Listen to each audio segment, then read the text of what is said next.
चलिए, अल्हम्दुलिल्लाहि रब्बिल आलमीन वस्सलातु वस्सलामु अला अशरफिल अंबियाइ वल मुरसलीन नबीना व हबीबिना व कुदवतिना मुहम्मदिन व अला आलिहि व अस्हाबिहि अजमाइन, अम्मा बाद।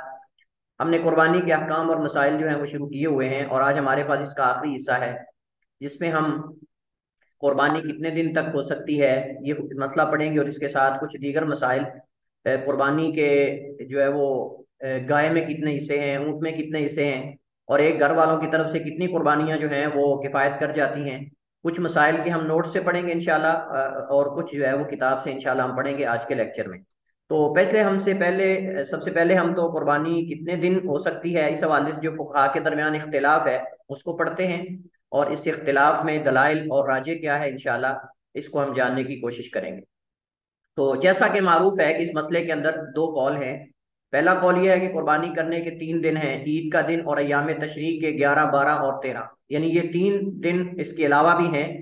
पहले पहले 2 दिन, मतलब ये है कि इनमें से 11, 12, 13 में से पहले 2 दिन, ये जमहूर का मौक़िफ़ है। यानी 3 दिन नहीं बल्कि 2 दिन है, 11, 12, 13वां नहीं है। लेकिन मैंने चूंकि इस वजह से अयाम तशरीक लिखा है तो 11, 12 और 13 लिख दिया है, क्योंकि अयाम तशरीक ये तीनों है। तो इसमें से वो कहते हैं 2 दिन कुर्बानी हो सकती है, ये जमहूर का मजहब है। इनकी दलील क्या है? इनकी दलील हज़रत अब्दुल्ला इब्न उमर रज़ी अल्लाह तआला अन्हुमा की हदीस है। वो बयान करते हैं कि बेशक रसूल करीम सल्लल्लाहु अलैहि वसल्लम अन्ना रसूलुल्लाह सल्लल्लाहु अलैहि वसल्लम नहा अन तुकला लुहूमुल अज़ाही बाद सलात, कि अल्लाह के नबी अलैहि सल्लम ने मना किया ये कि कुर्बानियों के गोश्त खाए जाएं 3 दिन के बाद तक।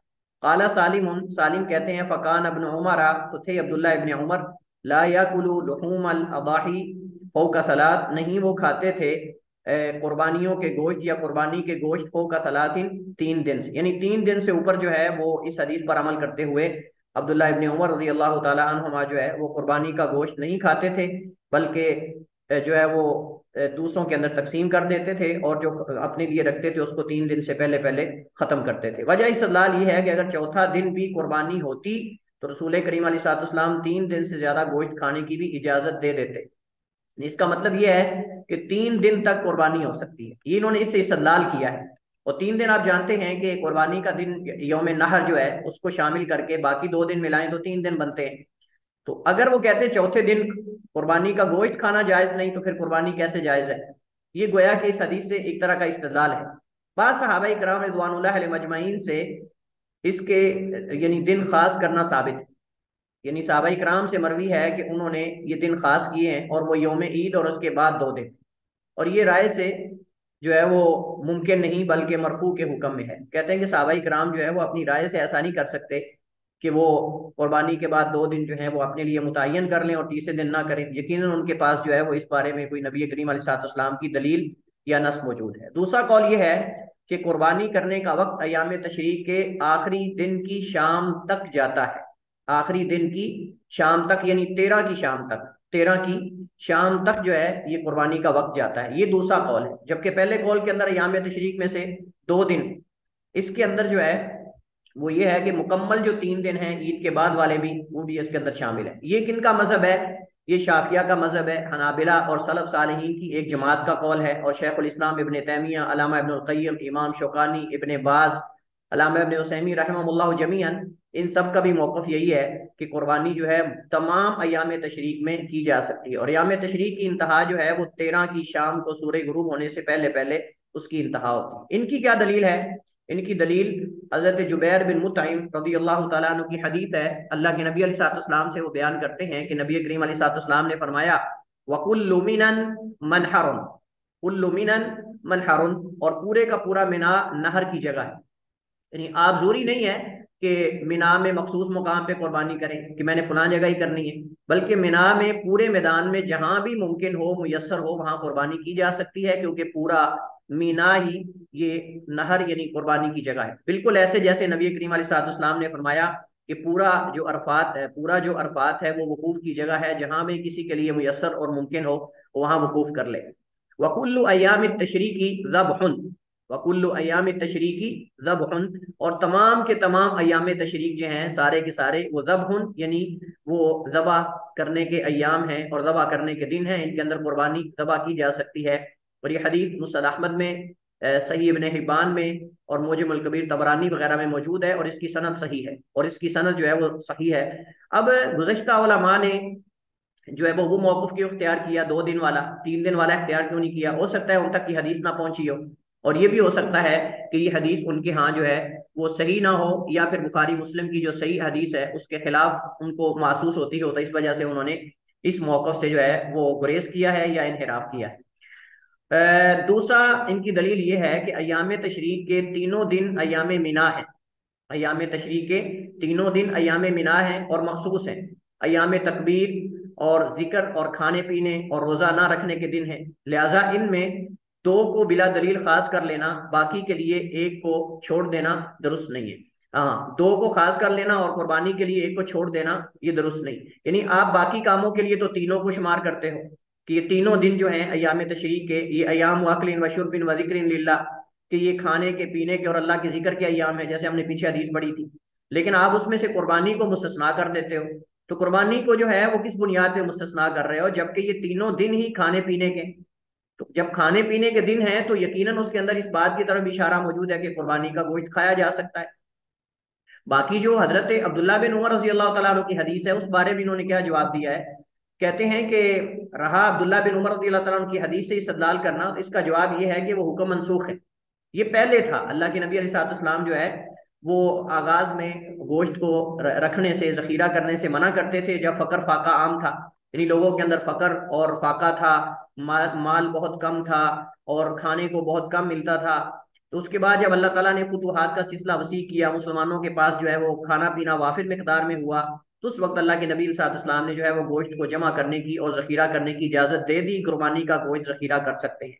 लेकिन आगाज में चूंकि फकर और फाका था, इस वजह से लोगों को जरूरत और हाजत थी, तो अल्लाह के नबी सल्लल्लाहु ने जो है वो आगाज में गोश्त 3 दिन से ज्यादा रखने से मना किया, बल्कि फरमाया कि दूसरे लोगों को दे दो और उनको खिलाओ और पिलाओ। लिहाजा इससे इस्तेदलाल जो है वो दुरुस्त नहीं। जैसा कि हजरत आयशा रदी अल्लाह तआला अन्हा रिवायत करती हैं, कहती हैं मा फ़अलहु इल्ला फी आमी फी फी आमिन जा अन्नासु फी। अल्लाह के नबी सल्लल्लाहु अलैहि वसल्लम ने ऐसा उस साल किया जिस साल लोग जो है वो सख्त कैद साली में थे। फराद अयुतइमल गनियु अल फकीरा, तो आपने इरादा किया कि गनी फकीर को खिलाए। व इन कुन्ना लनरफउ अल कुराआ फनाकुलहु बाद खम्सा अशरता, कि हम जो है वो हज़रत आयशा रज़ियल्लाहु तआला अन्हा फरमाती कि हम बकरी के पाए महफूज रख लेते थे और उसे 15 दिन तक भी खाते रहते थे।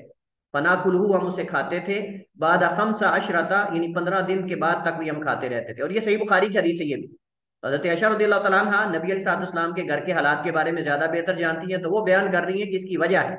और वजह ये है कि फकर था, कैद साली के अयाम थे आगाज में, इस वजह से अल्लाह के नबी सल्लल्लाहु अलैहि वसल्लम ने गनियों को कहा कि फकरा को खिलाएं और जखीरा ना करें। इसके बाद हमारे पास जो मसला है वो ये है कि क्या कुर्बानी की जो अयाम है उनकी रातों में कुर्बानी हो सकती है? अयाम नहर की रातों में कुर्बानी की जा सकती है? जैसे कि हमारे यहाँ पाकिस्तान में और पाक हिंद के अंदर बाद लोग जो है वो रात को कुर्बानी करना जायज़ नहीं समझते। तो सही बात यह है कि अयाम नहर की रातों में भी कुर्बानी करना जायज़ है। जब दिन जायज़ है तो रात को भी जायज़ है, क्योंकि इसकी कोई ममानत की दलील नहीं है। और ये जो मसला है कि अयाम नहर की रातों में कुर्बानी करना जायज़ है, ये हनाफ भी इसके कायल है। लेकिन अफसोस है कि हमारे यहाँ हनाफ इसको जो है वो मकरू या हराम समझते हैं, बाज जो अवाम है। तो ये हनफिया शाफिया का मजहब है और हनाबिला का एक कौल है। और इब्न हज़म ज़ाहिरी, इमाम शौकानी और इसी तरह अल्लामा इब्न उसैमी रहमतुल्लाह ताला ने भी इसी कौल को इख्तियार किया, और यही राजे। इसकी दलील क्या है? इसकी दलील अल्लाह ताला का फरमान है, लियशहदू मनाफिअ लहुम व यज़कुरु स्मल्लाहि फी अय्यामिन मालूमात अला मा रज़क़हुम मिन बहीमतिल अनआम फकुलू मिन्हा व अतिमुल बाइसल फ़क़ीर। तो यहाँ वजह इस्तेदलाल ये है कि अय्याम में रातें भी दाखिल हैं। तो यहाँ वयज़कुरु स्मल्लाहि फी अय्यामिन मालूमात, तो अय्यामिन मालूमात के अंदर रातें भी उनकी शामिल हैं। इसी तरह हजरत जुबैर बिन मुतइम रज़ी अल्लाह तआला अन्हु की गुज़श्ता हदीस जो है वो भी इस बात की दलील है। और अय्याम तशरीक की रातों में जमरात को कैंकरियां मारना जायज़ है, तो कुर्बानी क्यों नहीं? जब कैंकरियां मारना जायज़ है तो कुर्बानी भी हो सकती है। मुमानत की कोई वाज़ेह और सही दलील भी नहीं है। जब कोई वाज़ेह और सही दलील मौजूद नहीं है तो फिर असल ये है कि जायज़ है, इल्ला के मुमानत की कोई दलील आ जाए। इसके बाद हमारे पास कुछ मसाइल हैं जो कुर्बानी से मुतालिक हैं। मसलन एक घर वालों की तरफ से क्या अलग अलग कुर्बानी हर एक की तरफ से होनी चाहिए? क्या है कि कुर्बानी किफायत कर जाएगी, और ऊँट की और इसी तरह जो है वो गाय वगैरह की कुर्बानी में कितने हिस्से हैं। कुछ इस तरह के मुतफर्रिक मसाइल हैं जिनको हम किताब से पढ़ते हैं। तो सबसे पहले हमारे पास जो मसला है, जो इमाम शौकानी रहमतुल्लाह ताला ने जिक्र किया है, वो ये है, वह अकल्लुहा शात, और कम अज कम जो इसमें है कुर्बानी में वो बकरी है, कम अज कम बकरी है। अता बिन यसार ये ताबी हैं, अता बिन यसार ये ताबी हैं। हजरत अबू यूब अंसारी से उन्होंने दरियाफ्त किया कि रसूल करीम अलैहिस्सलाम के ज़माने में कुर्बानियाँ कैसे होती थी।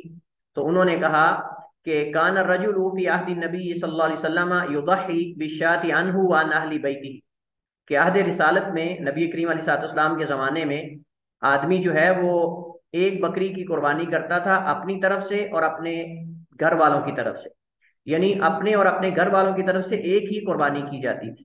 तो इसके अंदर इस बात की दलील है कि अगर एक पूरी फैमिली है तो पूरी फैमिली के लिए लाजिम और वाजिब नहीं है कि वो हर फर्द की तरफ से अलग अलग कुर्बानी करें, अलग अलग जानवर करें, बल्कि एक ही जानवर जो है वो पूरी फैमिली की तरफ से हो सकता है, बशर्ते कि वो इकट्ठे रहते हो, बशर्ते कि वो इकट्ठे रहते हों। और अगर अलग अलग भाई हैं, अलग अलग उनके घर हैं, अलग अलग उनके अखराजात हैं, मामलात हैं, सब कुछ है, तो हर एक अपने अपने घर का जिम्मेदार है, तो फिर अलग अलग करेंगे। लेकिन जो है वो यहाँ मकसूद ये है कि एक घर के अफराद जो हैं उनकी तरफ से एक कुर्बानी ही किफायत कर जाएगी, अलग अलग हर एक की तरफ से करना ये जरूरी नहीं है। अगरचे इस मसले में कहते हैं कि अहले इल्म ने इख्तिलाफ किया है कि क्या एक बकरी तमाम घर वालों की तरफ से किफायत कर जाएगी या सिर्फ एक आदमी को ही काफ़ी है। तो इख्तिलाफ इसमें मौजूद है, लेकिन जो है वो हदीस जब मौजूद है तो हदीस की मौजूदगी में मेरे ख्याल में हमें इख्तिलाफ पढ़ने की ज़रूरत नहीं है। और आज भी यही है कि हज़रत अयूब अंसारी, अबू अयूब अंसारी की हदीस के पेश नज़र के एक पूरी फैमिली की तरफ से एक कुर्बानी जो है वो किफ़ायत कर जाएगी। ऊंट और गाय के हिस्से कितने हैं, इस हवाले से कहते हैं कि ऊंट की कुर्बानी में 10 अफराद, जबकि गाय की कुर्बानी में 7 अफराद जो हैं वो शरीक हो सकते हैं। और इसकी दलील जो है वो हजरत अब्दुल्ला बिन अब्बास रज़ियल्लाहु ताला अन्हुमा की हदीस है। वो बयान करते हैं कि कुन्ना मा रसूलिल्लाह सल्लल्लाहु अलैहि वसल्लम फी सफरिन फहदर अल उदही औ फहदर अल अदहा फश्तरकना फिल जुजूरी। तो हम सफर में अल्लाह के नबी के साथ थे, फहादर अल अदहा, तो ईद उल अदहा जो है वो हाजिर होगी, यानी उसका वक्त हो गया। फश्तरकना फिल जुजूरी अन अशरा वल बकर अन सबा, तो हमने ऊंट में 10 लोगों ने शिरकत की और गाय में जो है वो 7 लोगों ने शिरकत की। तो मतलब ये है कि हम में से कुछ लोग ऊंट में शरीक हो गए और कुछ लोग जो है वो गाय में शरीक हो गए। तो ऊंट में 10 लोग शरीक हुए और गाय में जो है वो 7 लोग शरीक हुए। और ये हदीस जो है सही सुनन इब्ने माजा वगैरह में मौजूद है और हदीस की सनद सही है। तिरमिजी और नसाई और मुस्नद अहमद में भी हदीस ये मौजूद है और इसकी सनद सही है। इस बात से पता चलता है कि ऊंट की कुर्बानी के अंदर 10 अफराद और गाय की कुर्बानी के अंदर 7 अफराद जो है वो शरीक हो सकते हैं। अब ये एक घर वाले ही करना चाहें, यानी आप समझ लें कि नफली तौर पे अपनी खुशी से, तो एक घर वाले सारे अफराद कर सकते हैं। और चाहे तो मुख्तलिफ लोग जो हैं, यानी एक फैमिली के लोग भी इसमें शरीक हो सकते हैं और बाहर के लोग भी उसके अंदर शरीक हो सकते हैं। जरूरी नहीं कि सिर्फ फैमिली के लोग ही उसके अंदर शामिल हो। सहाबाई कराम सारे जो है वो एक खानदान से नहीं थे, मुख्तलिफ खानदानों से थे, लेकिन वो इसमें शरीक हुए। एक और हदीस से भी मसला साबित होता है, जैसा कि हजरत राफे बिन खदीज फरमाते हैं कि हम नबी करीम अलैहिस्सलाम के साथ जुल्हुलैफा मुकाम पर थे, हमारे साथ बकरियां और ऊंट लगे, हमारे हाथ बकरियां और ऊंट लगे। लोगों ने जल्दी जल्दी इन्हें जबा करके हांडियां चढ़ा ली और उनको जो है वो बॉयल करना शुरू कर दिया, उनकी यानी कि उनको पकाना शुरू कर दिया। तो नबी करीम अलैहिस्सलाम तशरीफ लाए, आपने हांडियां उल्ट देने का हुक्म दिया। तो अल्लाह के नबी अलैहिस्सलाम ने सुम्मा अदल अशरा मिनल गनमी बिजुजूर, फिर अल्लाह के नबी अलैहिस्सलाम ने औ अदला का माना यह है कि आपने 10 बकरियों को एक ऊंट के बराबर जो है वो करार दिया। और जिन रिवायात में है कि ऊंट में 7 आदमी शरीक हो सकते हैं, मसलन हज़रत जाबिर से रिवायत है कि रसूल करीम अलैहिस्सलाम ने फरमाया अल बकरतु अन सबअतिन वल जुजूर अन सबअतिन, कि गाय और ऊंट दोनों बराबर हैं, यानी 7-7 हिस्से इसमें होंगे और 7 लोग शरीक होंगे। तो ऐसी तमाम तमाम रिवायात के बारे में बाज़ उलमा का कहना है कि हज के मुतालिक, यानी दौरान हज कुर्बानी करने वाले एक ऊंट में सिर्फ 7 अफराद शरीक होंगे। और बाज़ उलमा का कहना है कि अल्लाह ताला की तरफ से रुख्सत है, यानी ऊंट में 10 आदमी भी शरीक हो सकते हैं और 7 भी। तो हम इसको ये महमूल कर सकते हैं कि जायज़ है कि 7 जो है वो 10 हो जाएं और अफजल है कि 7 हो जाएं, ये भी हो सकता है। इलावा जी अगर इस्तिताअत हो तो अकेला आदमी भी ऊंट या गाय की कुर्बानी कर सकता है, जैसा कि हज़रत आयशा रज़ियल्लाहु ताला अन्हा से रिवायत है कि अल्लाह के नबी अलैहिस्सलाम ने नहरा अन आली मोहम्मद फी हज्जतिल वदा बकरतन वाहिदा, अल्लाह के नबी अलैहिस्सलाम ने पूरी आले मोहम्मद की तरफ से एक जो है वो गाय की कुर्बानी की। इसके बाद इन्होंने अय्याम तशरीक के मसले को जिक्र किया है। मोटा ताजा जानवर कुर्बानी के अंदर होना चाहिए, और उसके अंदर जो अयूब वाले जानवर हैं उनका जिक्र किया है। इसी तरह कुर्बानी के जानवर को जो है वो सदका करे, खुद भी खाए, वयद दाखिर और जखीरा भी कर सकता है। वया तसद्दक़ु मिन्हा वया कुलू वयद दाखिर, तो उसमें सदका करे, उसको खाए और जखीरा भी कर ले। वज़्ज़ब्हु फिल मुसल्ला अफदल, और ज़बा जो है ईदगाह में करना ये ज्यादा अफजल, यानी जानवर को ज़बा करना ये ईदगाह में करना ज्यादा अफजल है, लेकिन अपने घरों के अंदर अपनी जगह पे कर लेना ये भी जायज़ है। हज़रत आयशा रज़ी अल्लाह तआला अन्हा की रिवायत है, वो फरमाती हैं कि अल्लाह के नबी सल्लल्लाहु अलैहि वसल्लम ने फरमाया, कुलू वद्दखिरू वतसद्दक़ू, खाओ जखीरा करो और सदका करो, खाओ जखीरा करो और सदका करो। तो उसके बाद जो है अल्लाह के नबी अलैहिस्सलातु वस्सलाम, वो हज़रत आयशा का जो हमने कौल पढ़ा के आगाज में जो है वो फक्र फाका होता था, तो इस वजह से अल्लाह के नबी सल्लल्लाहु अलैहि वसल्लम ने 3 दिन से ज्यादा जखीरा करने से मना किया, और उसके बाद आपने इजाजत दे दी। हजरत अब्दुल्लाह इब्न उमर रज़ियल्लाहु तआला अन्हुमा की रिवायत है, वो बयान करते हैं कि काना रसूलुल्लाह सल्लल्लाहु अलैहि वसल्लम यज़बहु व यनहरु बिल मुसल्ला, अल्लाह के नबी अलैहि सलाम जो है वो यानी ईदगाह में नहर और कुर्बानी किया करते थे। इसके बाद वला याखुदु मन लहु उदहियतुन मिन शारिही व ज़ुफुरिही बाद दुखूल अशरि दिलहिज्जा हत्ता युदहिया, और ना ले यानी ना काटे जो कुर्बानी करना चाहता है अपने बालों में से और अपने नाखूनों में से अशरा जुल्हज्जा जो है उसके दाखिल हो जाने के बाद, हत्ता कि वो कुर्बानी कर ले। बाद उलमाए किराम इसमें फरमाते हैं कि जिसने कुर्बानी करनी हो घर के अफराद में से सिर्फ वही जो है वो इन चीज़ों से रुकेगा, बाकी घर के अफराद जो हैं वो काट सकते हैं। यानी अगर एक घर के अंदर एक कुर्बानी, तो घर का सरबराह जो है वली, वो इन चीज़ों से रुकेगा, बाकी लोग जो है अफजल है कि रुक जाएं, लेकिन जायज़ है कि वो काट सकते हैं। लेकिन बाद उलमा कहते हैं सबके लिए रुकना जरूरी है, दोनों तरह के जो है मौक़िफ़ मौजूद हैं। तो हम कहते हैं कि एहतियात यही है कि सारे लोग जो है वो ना करें, लेकिन अगर कोई कर लेता है तो इंशाल्लाह इसमें हरज नहीं। अलबत्ता जिसने कुर्बानी करनी है उसके लिए जायज़ नहीं है कि वो जो है वो अपने नाखून या अपने बाल जो है वो अशरा जुल्हज्जा का चांद नजर आने के बाद जो है वो उसके अंदर जो है वो काटे।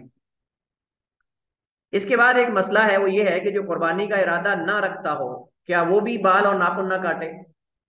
इस हवाले से बाद उलमा हदीस पेश करते हैं और इसका अजर व सवाब भी बयान करते हैं, तो हम इस मसले को भी पढ़ते हैं। कहते हैं जिस शख्स का कुर्बानी का इरादा ना हो उसके लिए बाल और नाखून काटने की ममानत किसी सही हदीस से साबित नहीं। हाँ, ऐसा शख्स अगर कुर्बानी का अजर हासिल करना चाहता है तो उसे चाहिए कि ईद के रोज अपने बाल और नाखून तराश ले, मूछें काट ले और जेरे नाब मूंद ले, जैसा कि एक हदीस में है।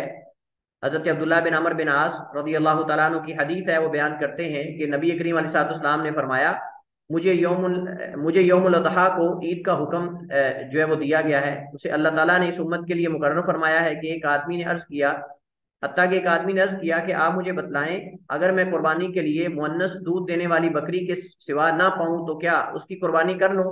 तो आपने फरमाया नहीं, लेकिन तुम अपने बाल और नाखून तराश लेना और अपनी मूछें काटना और शर्मगाह के बाल मूंद देना, अल्लाह ताला के हाँ ये तेरी मुकम्मल कुर्बानी हो जाएगी। लेकिन इस हदीस की सनद में कलाम है, इस हदीस की सनद में कलाम है, जैसे यहाँ नीचे हाशिए में लिख रहे हैं। कहते हैं कि इस हदीस को जो है वो उलमा ने ज़ईफ करार दिया है, लेकिन बाद उलमा ने इसको मुताबात और शाहिद की बुनियाद पे हसन लिगैरी ही के दर्जे तक पहुँचाया है। तो अगर कोई आदमी इस नीयत से अपने नाखून और अपने बाल जो है वो छोड़ देता है तो इंशाल्लाह उसको अजर मिलेगा, हम ये कहेंगे उसको अजर मिलेगा। इब्ने बाज रहमतुल्लाह ताला फरमाते हैं कि जो शख्स कुर्बानी करने का इरादा करे और उसके लिए जायज़ नहीं कि वो अपने बाल और अपने नाखून और अपने चमड़े यानी जिस्म से कुछ भी काटे जबकि माह जुल्हज्जा शुरू हो चुका हो, हत्ता कि कुर्बानी कर ले। यहाँ एक मसला हमारे यहाँ मौजूद बहस बनता है, और वो है खस्सी जानवर की कुर्बानी। खस्सी जानवर की कुर्बानी क्या जायज़ है या नाजायज़ है, इस मसले को मौजूद बहस बनाया जाता है। तो सही बात यह है कि खस्सी जानवर की कुर्बानी जायज़ है, जैसा कि हज़रत अबू हुरैरा रज़ी अल्लाह ताला अन्हु रिवायत करते हैं कि बेशक अन्ना रसूलुल्लाह सल्लल्लाहु अलैहि वसल्लम काना इज़ा अरादा अन युदहिया इश्तरा कबशैनी अज़ीमैनी समीनैनी अक़रनैनी अमलहैनी मुजअैनी। अल्लाह के नबी सल्लल्लाहु अलैहि वसल्लम जब कुर्बानी का इरादा करते तो आप 2 मेंढे खरीदते, मोटे ताजे, बहुत बड़े बड़े, सींगों वाले, चितकुबरे और खस्सी।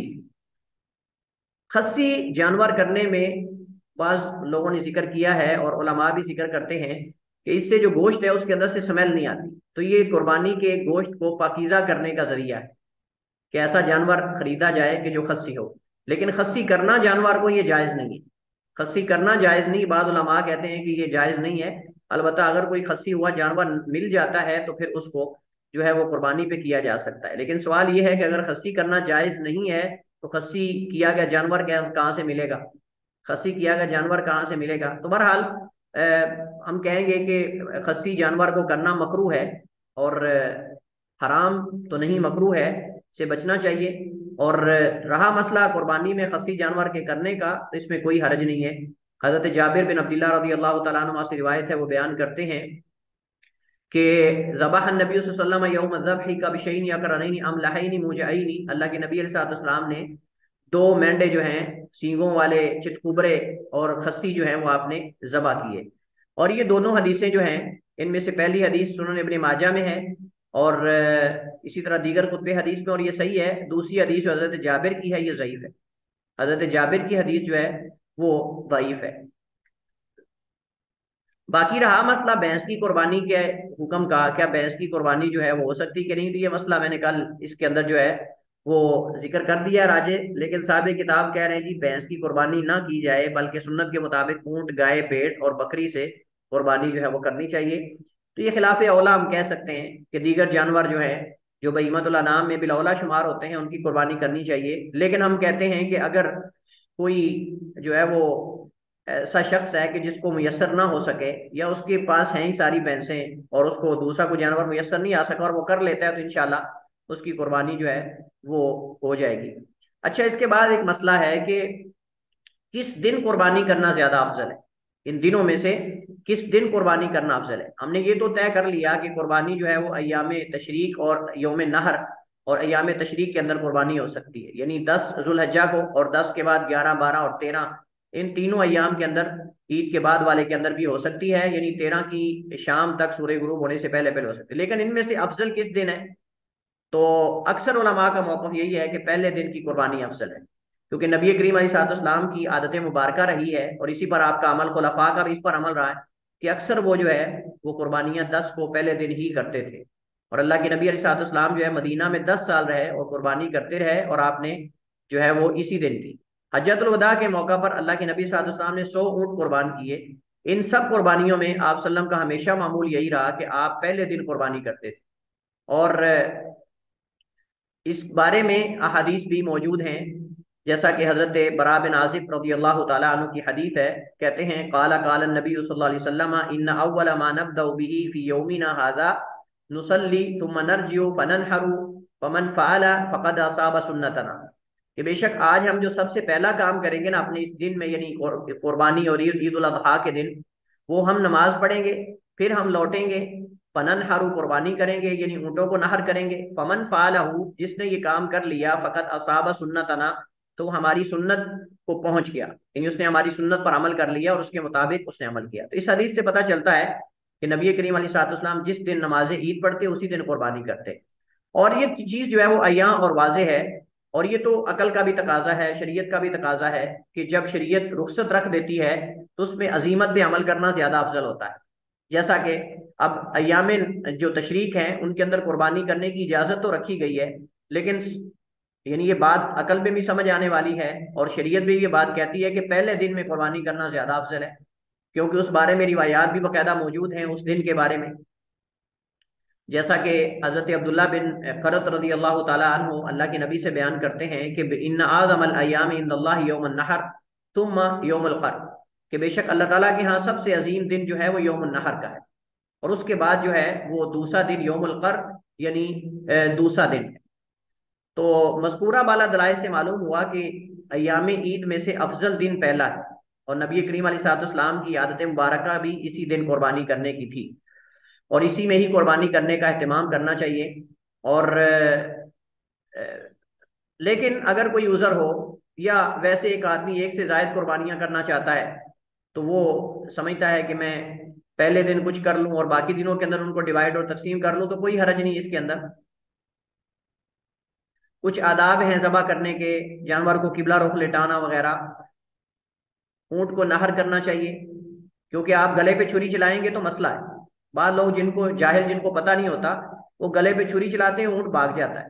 ऊँट सबसे पहले छुरी चलाने वाले को खड्डे में फेंकता है।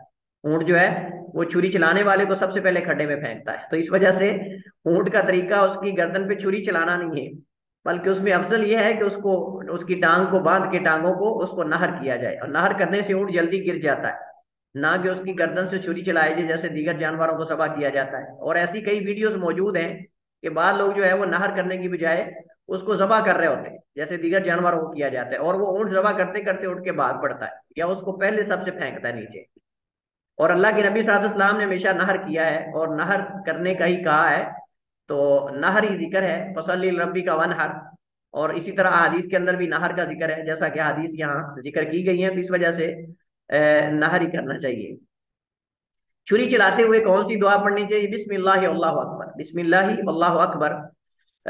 और नबी अलैहिस्सलाम जो है वो हजरत जाबिर जैसा कि रिवायत करते हैं कि अल्लाह के नबी अलैहिस्सलाम जो है वो ये दुआ पढ़ते थे, बिस्मिल्लाह अल्लाहु अकबर हादा अन्नी व अम्मन लम युदही मिन उम्मती, कि अल्लाह, ऐ अल्लाह ये मेरी तरफ से और मेरे उस हर उम्मती की तरफ से है जो कुर्बानी नहीं कर सका या नहीं कर सकता।